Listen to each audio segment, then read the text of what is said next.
Hello friends, వంటింట్లో వాడే మెంతులతో మెంతు కూర ఎలా గ్రో అవుతుందో చూద్దాం. నేను 2 డబ్బాల మట్టిని తీసుకొని ఒక డబ్బాలో లైన్స్ లాగా చేసుకొని దాంట్లో మెంతులను పోసుకున్నాను.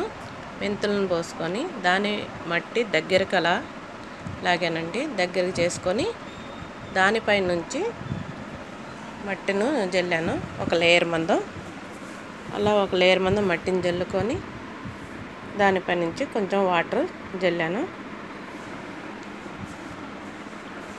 ఇలా వాటర్ పోసుకొని అలాగే వేరొక డబ్బాలో కూడా మెంతులను జల్లానండి. మెంతులను జల్లి వాటి పై నుంచి కూడా ఒక లేయర్ మందం మట్టిని జల్లుకున్నా. దానిపై నుంచి కొంచెం వాటర్ జల్లాను. ఇలా జల్లి 2 డబ్బాలను పక్కన పెట్టానండి. రోజు మార్నింగ్ పూట వాటర్ జల్లుకుంటూ ఉన్నా. 3వ రోజు అండి. చిన్న చిన్న ఆకులతో మొలకెత్తినండి. రోజు మార్నింగ్ పూట కొంచెం కొంచెం వాటర్ జల్లుతూ ఉండేదాన్ని. ఇక్కడికి 6వ రోజు అండి. 6వ రోజుకి మంచిగా ఆకులతో పైకి వచ్చిందండి. 8వ రోజు 2 ఆకులతో మంచిగా గ్రో అయింది.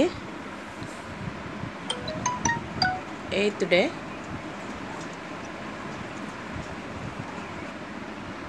వాళ్ళ నుంచి 15 డేస్ వరకు అలాగే గ్రో చేసుకుంటూ ఉంచానండి. 15 డేస్ అయినాక నేను మెంతికూరని కట్ చేద్దాం అనుకుంటున్నాను.